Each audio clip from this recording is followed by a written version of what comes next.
गैरसैंण में आयोजित होने वाले विधानसभा सत्र को लेकर राज्यसभा सांसद नरेश बंसल ने एक बयान जारी किया है।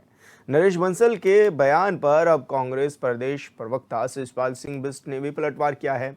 उन्होंने कहा है कि राज्य में 7 साल से बीजेपी की सरकार होने के बाद भी सरकार बिजनेस लाने में पूरी तरह से असफल रही है। राज्य की जनता भू कानून, मूल निवास की मांग कर रही है, बेरोजगार युवा पेपर लीक मामले में जांच की मांग कर रहे हैं, लेकिन सरकार ऐसे तमाम मुद्दों पर बिल्कुल चिंतित नहीं है। उन्होंने कहा है कि सरकार विपक्ष और जनता की आवाज को सदन के पटल पर नहीं उठने देना चाहती, इसलिए सत्र की अवधि कम रखी गई है।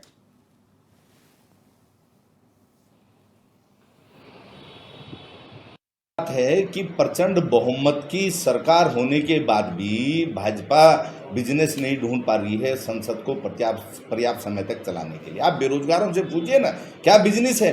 वो पेपर लीक प्रकरण के आरोप लगा रहे हैं, सीबीआई जांच की मांग कर रहे हैं, अभी तक धरने प्रदर्शन पर बैठे हुए हैं। अंकिता के माता पिता अभी भी न्याय की गुहार लगा रहे हैं, सरकार उनकी नहीं सुन रही है। और लगातार एनसीआरबी के आंकड़े कह रहे हैं कि हिमालयी राज्यों में हम महिला अपराधों में प्रथम स्थान पर है। पलायन से पीड़ित नौजवान से पूछिए, भू कानून की मांग करने वाले प्रदेश के नौजवानों से और जनता से पूछिए, आंदोलनकारियों से पूछिए। आंदोलनकारी 10% क्षैतिज आरक्षण की मांग को लेकर के आंदोलनरत हैं। राज्य में कानून व्यवस्था नाम की चीज नहीं है, उद्योग धंधे कहीं दिखाई नहीं दे रहे हैं। बिजनेस ही बिजनेस है, लेकिन सरकार अगर बिजनेस ना जुटाना चाहे, ना राज्य की समस्याओं को देखना चाहे, तो फिर हम क्या कह सकते हैं। और संवाददाता हिमांशु गौड़ हमारे साथ लाइव जुड़ चुके हैं। हिमांशु, जिस तरह से अब ये भी कहा जा रहा है कि अब सत्र होने जा रहा है और गैरसैंण में, और तैयारियां भी तेज हो गई है, लेकिन विपक्ष भी अब आड़े हाथ सरकार को लेते हुए नजर आ रहा है और विपक्ष कह रहा है कि सत्र की अवधि बढ़ाई जाए। कॉल क्यों काटी उन्होंने? आपको आवाज मिल पा रही है हिमांशु? तो आपको बता दें कि लगातार सत्र की अवधि को लेकर अब सवाल उठाए जा रहे हैं और ऐसे में विपक्षी दल कांग्रेस बार बार इस सवाल को उठा रहा है कि सत्र की अवधि को बढ़ाया जाए। ऐसे में यह भी कहा जा रहा है कि 7 साल सरकार को हो गए हैं वर्तमान में लगातार, और ऐसे में कई तरह के जनता के मुद्दे हैं जिस पर सरकार काम नहीं कर रही है, ऐसा विपक्ष का कहना है। हालांकि सत्र की जो अवधि है वो 3 दिन की रखी गई है। मानसून का सत्र चलेगा गैरसैंण में और 21, 22 और 23 अगस्त को ये सत्र आहूत किया गया है। इस दौरान सभी तमाम विधायक अपने अपने क्षेत्रों की समस्याओं को, अपने क्षेत्रों के विकास को भी सदन में उठाने का काम करेंगे। और ऐसे में सत्र की अवधि को लेकर के घमासान भी छिड़ा हुआ है। कांग्रेस के प्रवक्ता है शिषपाल सिंह बिष्ट, जो कि ये बता रहे हैं कि सत्र की अवधि को बढ़ाया जाए ताकि जनता के जो मुद्दे हैं वो सदन तक पहुंच सके।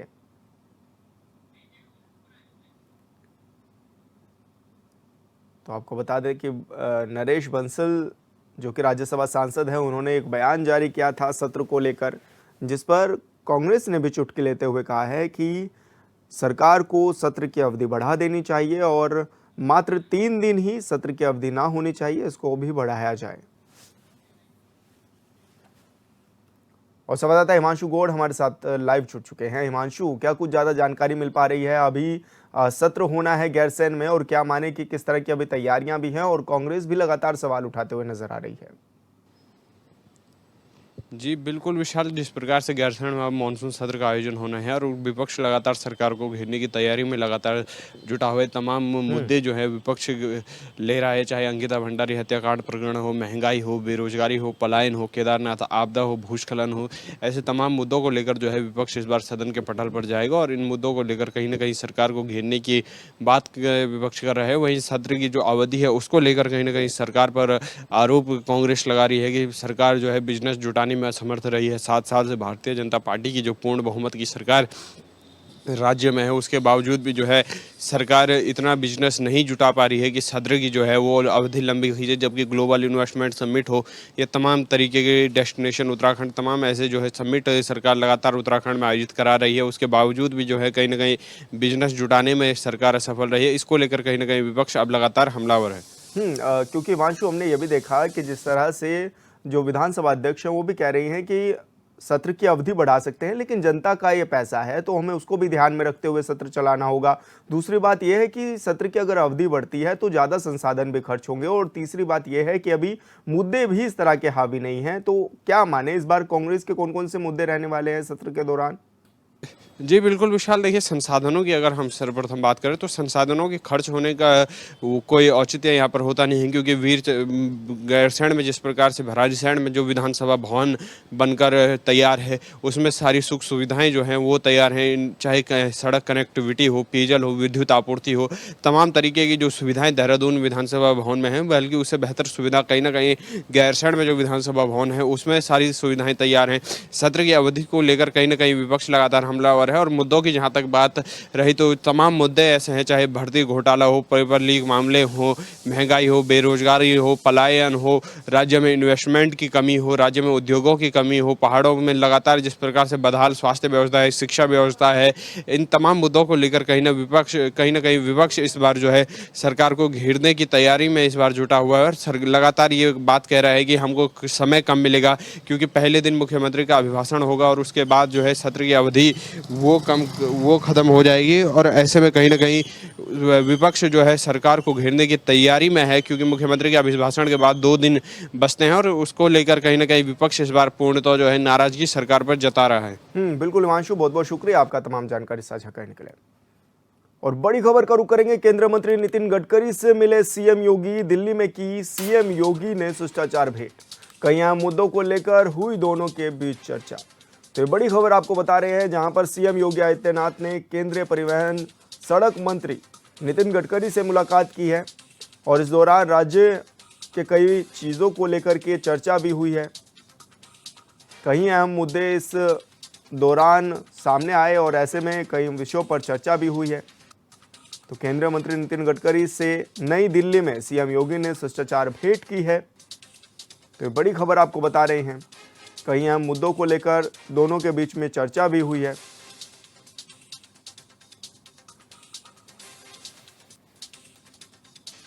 और लखनऊ से बड़ी खबर, उपचुनाव के लिए सपा ने कसी कमर। उपचुनाव को लेकर सपा ने नियुक्त किए प्रभारी। 10 में से 6 सीटों पर सपा ने बनाए हैं प्रभारी। अखिलेश ने बड़े नेताओं को दी है उपचुनाव की जिम्मेदारी। शिवपाल यादव, अवधेश प्रसाद समेत कई दिग्गजों को सौंपी गई है कमान सौंपी गई है, और शिवपाल को कटेहरी को मिला है प्रभारी, और साथ ही अवधेश प्रसाद और बिहारी लाल यादव को भी मलकीपुर का प्रभार सौंपा गया है।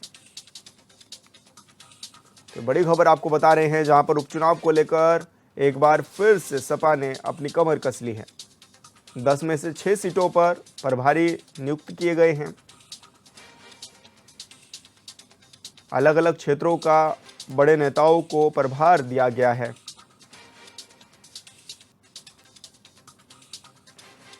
तो बड़ी खबर आपको बता रहे हैं, जहां पर सपा ने कमर कस ली है उपचुनाव को लेकर। अखिलेश ने बड़े नेताओं को उपचुनाव की जिम्मेदारी भी सौंपी है। और प्रदीप आनंद श्रीवास्तव यूपी हेड हमारे साथ जुड़ चुके हैं। प्रदीप जी, क्या कुछ ज्यादा जानकारी मिल पा रही है, किस तरह से सपा ने अपनी कमर कस ली है उपचुनाव को लेकर? देखिए, जिस तरह से अभी भाजपा ने पूरी तरह से जमीन पर उतरकर चुनाव लड़ने की जो है घोषणा की, उसके बाद से जितने भी प्रमुख विपक्षी दल हैं वो सब पूरी तरह से तैयारी में लगते हैं। कल समाजवादी पार्टी और कांग्रेस पार्टी दोनों ने अपने पर्यवेक्षक नियुक्त किए हैं, और सब में जो शीर्ष के नेता है सबको शामिल किया गया है। उपचुनाव चूंकि 10 सीटों का है, उत्तर प्रदेश बड़ा राज्य है, और इस हिसाब से इकोनॉमिकल अगर देखा जाए तो जो माइलेज है वो सभी पार्टियां लेना चाहती हैं। और इसी क्रम में समाजवादी पार्टी चूंकि कोलैबोरेशन में है कांग्रेस पार्टी के साथ, देखने वाली बात यह है कि दोनों पार्टियों के बीच में क्या कुछ होता है और कैसे सीटों का बंटवारा ये करते हैं।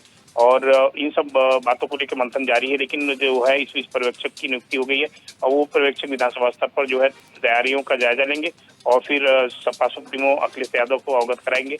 उसके बाद फिर जो प्रत्याशी हैं उनके नाम की घोषणा हो जाएगी। प्रदीप जी, क्या माने किस तरह की अभी और तैयारियां भी हैं, क्योंकि 6 सीटों पर तो प्रभारी नियुक्त कर ही दिए गए हैं, और इससे पहले भी देखा कि लोकसभा में भी एक बढ़िया टक्कर सपा ने दी। तो क्या माने कि इस बार विधानसभा में भी ऐसी वाली स्थिति देखने को मिलेगी? देखिए, निश्चित रूप से उत्तर प्रदेश में जो विधानसभा का उपचुनाव होना है, इसमें लड़ाई होती कांटे की होगी, क्योंकि योगी आदित्यनाथ ने 10 सीटों की जिम्मेदारी अपने सर पर ली है और निश्चित रूप से वो हर एक सीट पर कंपेनिंग भी करेंगे। उन्होंने शुरुआत मिल्कीपुर से कर दी है, तो निश्चित रूप से जो है कांटे की टक्कर देखने को मिलेगी और समाजवादी पार्टी भी पूरी तरह से तैयार है। जिस तरह से लोकसभा चुनाव में जीत मिली समाजवादी पार्टी को, समाजवादी पार्टी का जो हौसला है वो बुलंद है और उसी के आधार पर समाजवादी पार्टी चुनाव में पूरी तरह से दमखम के साथ उतर रही है। बिल्कुल प्रदीप जी, बहुत बहुत शुक्रिया आपका तमाम जानकारी साझा करने के लिए। और कन्नौज से बड़ी खबर, पूर्व ब्लॉक प्रमुख नवाब सिंह को झूठा फंसाने का लगा है आरोप।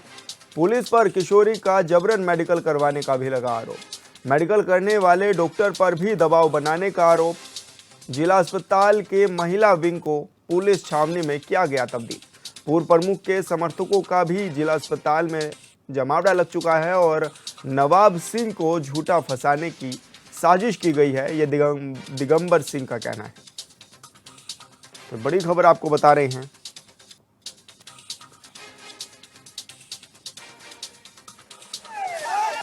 पूंजीपतियों के षड्यंत्र। यहाँ पे जो जिला प्रशासन है अनावश्यक तरीके से लड़की पर दबाव बना करके और उनके पेरेंट्स जो आए हैं उन पर दबाव बना करके जबरदस्ती उसका परीक्षण कराना चाहते हैं, जबकि वो लड़की कंटिन्यू ये कह रही है शुरू से लेकर अंत तक कि मैं अपना मेडिकल परीक्षण नहीं कराऊंगी और ना ही मेरे साथ इस प्रकार का कोई दुर्व्यवहार किया गया। जानबूझ के प्रशासन राजनीतिक दृष्टिकोण से राजनीतिक प्रेशर में आकर नवाब सिंह जी को फंसाने का काम कर रहा है। आगे आप लोग का क्या स्टैंड है? हम लोगों का जो पार्टी का स्टैंड होगा वो हम लोगों का स्टैंड होगा। वैसे पूरे जनपद में जो हर व्यक्ति चाहे किसी विचारधारा से जुड़ा हो, हर व्यक्ति इस बात की निंदा कर रहा है कि एक समाज सेवी व्यक्ति के साथ जो अन्याय किया गया उसकी छब धूमिल करने का जो प्रयास किया जा रहा है, ये राजनीतिक कुचक्र है और प्रशासन के दम पर दबाव पर एक भले इंसान के खिलाफ एक। और संवाददाता रईस खान हमारे साथ ज्यादा जानकारी के लिए जुड़ चुके हैं। शहीद, क्या कुछ मामला है, क्या अभी जानकारी मिल पा रही है? जी, आपको बता दें, कन्नौज किशोरी से रेप के प्रयास के मामले में पूर्व ब्लॉक प्रमुख नवाब सिंह को पुलिस ने कल गिरफ्तार करके जेल भेजा था, जिस पर सपा नेता दिगंबर सिंह ने आरोप लगाया है कि पुलिस प्रशासन बच्ची को दबा रहा है और जबरन उसे बयान दिलवा रहा है, जबकि बच्ची बयान देने से मना कर रही है, मेडिकल कराने से मना कर रही है, लेकिन प्रशासन जो है उस पर दबाव बना रहा है, तरह तरह का दबाव बना रहा है। जबकि गिरफ्तार किए गए नवाब सिंह यादव ने भी ये बयान देकर कहा था कि हमारे साथ एक पूंजीपतियों द्वारा षड्यंत्र रचा है, लेकिन हम जनता की आवाज उठाते ही रहेंगे।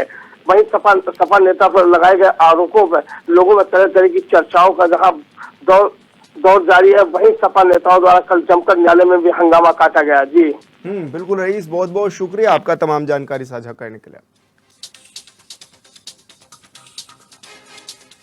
और आगरा से बड़ी खबर, सैया खेरागढ़ रोड पर बड़ा हादसा, नियंत्रित होकर सड़क पर पलटा ट्रैक्टर। हादसे में 2 लोगों की मौत हुई है और कई लोग घायल भी बताए जा रहे हैं।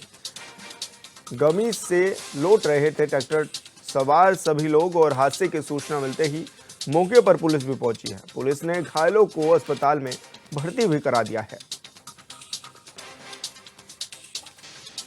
तो बड़ी खबर आपको बता रहे हैं, जहां पर अनियंत्रित होकर ट्रैक्टर ट्रॉली पलट गई है और ऐसे में 2 लोगों की मौत भी हो गई है। कई लोग गंभीर रूप से घायल भी बताए जा रहे हैं। मौके पर पहुंची पुलिस ने सभी को अस्पताल में भर्ती कराया गया है।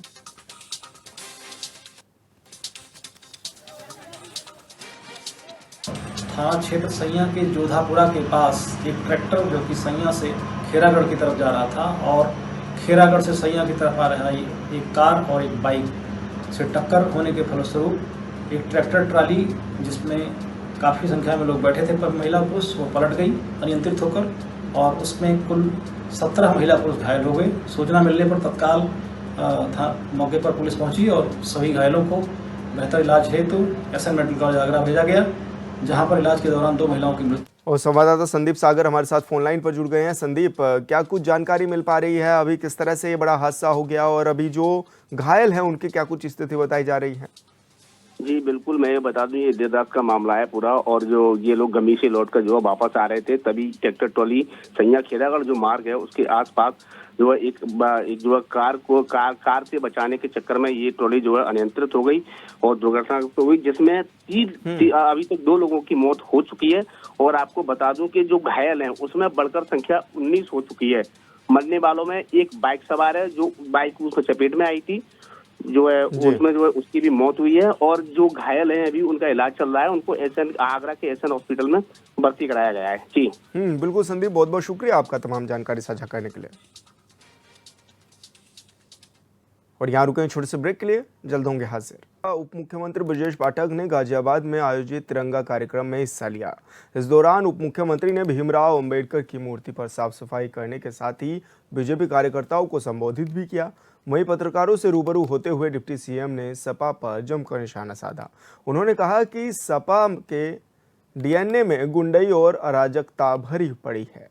बता दें कि डिप्टी सीएम ने यह बयान कन्नौज में नाबालिग लड़की के साथ दुष्कर्म की कोशिश करने के मामले में सपा नेता पर की है।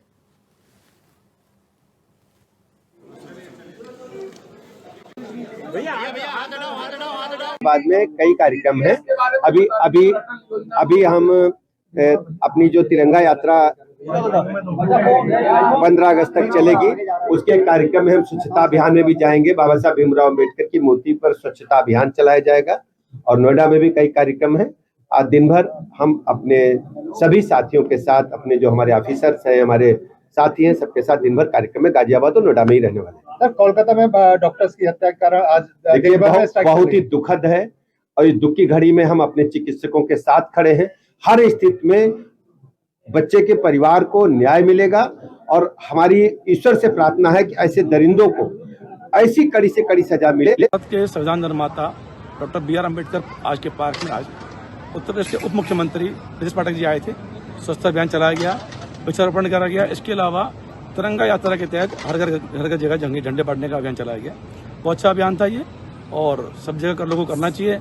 मैं माननीय मुख्यमंत्री जी का धन्यवाद करता हूं कि आज इस कार्यक्रम समय निकाल के गाजियाबाद में आए और एक अच्छा उन्होंने कार्यक्रम करा। बुध वाटिका में सफाई अभियान किया, अम्बेडकर जी की मूर्ति को साफ किया। मैंने कहा ना, भारत के संविधान निर्माता, इतनी बड़ी बात है जो संविधान बनाया हो उसको हम सम्मान देते हैं और भारतीय जनता पार्टी हमेशा सम्मान देती आई है।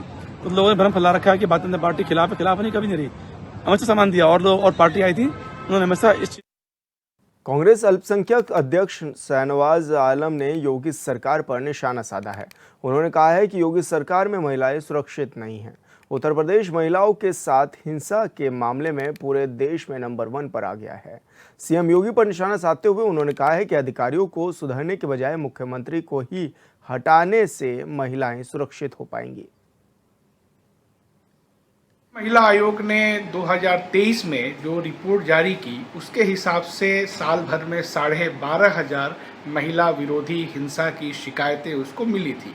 इसमें उत्तर प्रदेश से सबसे ज़्यादा 6,500 शिकायतें थी।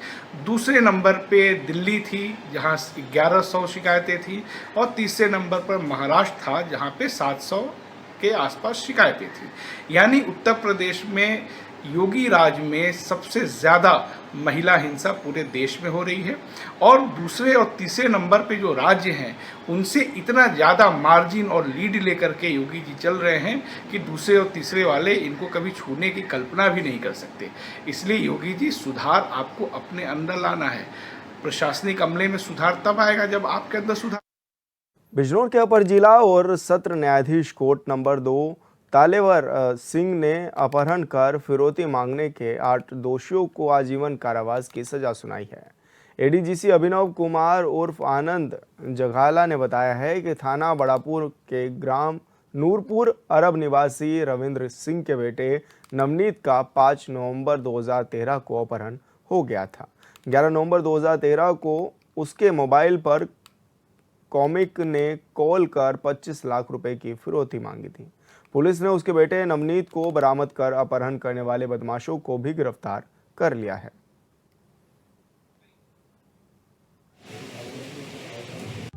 बढ़ापुर थाने के क्षेत्र के अंतर्गत आता है। वहाँ उनके डेरे पर 10 लोग घुसाए थे अंदर और उनकी पत्नी के सामने, उनके नौकर के सामने उनके लड़के रविंदर सिंह के लड़के का अपहरण हुआ था। अपहरण के बाद उनसे फिरौती मांगी गई थी। इसमें 10 लोग इन्वॉल्व थे, लेकिन से 10 में से 1 की डेथ हो गई थी, 9 को सजा हुई। आज मेरठ के भारतीय किसान यूनियन पार्थिक ने डीएम कार्यालय पर प्रदर्शन किया। साथ ही मेरठ में हुई अनेक घटनाओं को लेकर डीएम से कार्रवाई की मांग की है। किसानों ने डीएम के सामने 2.5 साल की बच्ची की हत्या का मामला भी उठाया और आरोपियों की गिरफ्तारी को लेकर नारेबाजी भी की। वहीं डीएम ने तमाम ग्रामीणों को कार्रवाई का आश्वासन दिया और एसएसपी से फोन पर मामलों की जानकारी भी ली। चल रहा है, कौन सा कानून चल रहा है, ये पता है। बारात में गई लड़की और मुझसे ही बारात में से ही उठा ली लड़की, ऐसे चक्कों से गोब के मारी मेरी बच्ची। 1 महीना हो गया, कुछ भी सुनवाई नहीं हो रही, कुछ भी। आरोपी मक्के ही हैं, एक तो दुल्हन का जीजा है और 2 और है बेटो। कार्रवाई बहुत कुछ कर ही नहीं रही है। महिलाओं का मामला थाना गंगानगर स्थित मसूरी गांव का, सैनी गांव का मोनू है भाई, हमारा साथी है, भाई है। वो बेचारा अपनी जीविका वहाँ पे एक नौकरी करके चला रहा था लैपटॉप की। वहाँ के कुछ लोगों ने उसे षड्यंत्र करके जाल में फांस के एक लड़की के द्वारा, मनीषा प्रजापति के द्वारा उसे जाल में फांस लिया और उस पे मनीषा प्रजापति ने अनाप शनाप लोगों से, जो उसके मिले हुए लोग थे, उनके माध्यम से कर्जा उठवा के वो बेचारा लड़का मानसिक रूप से कर्जे में दब चुका। और बाकायदे इसके ऑन रिकॉर्ड हैं, हवा में बातें नहीं कर रहे हम कर्जे की। जिन लोगों ने उस आदमी को कर्जा दिया, उन लोगों के मोबाइल द्वारा अभद्र इस तरह के मैसेज और डायरियाँ, ये सारी चीज़ें पुलिस को दे चुके हैं। लेकिन गंगानगर इंस्पेक्टर और मेरठ पुलिस प्रशासन बिल्कुल कान में उंगली दे के बैठा हुआ, कोई बात इस पर करने को तैयार।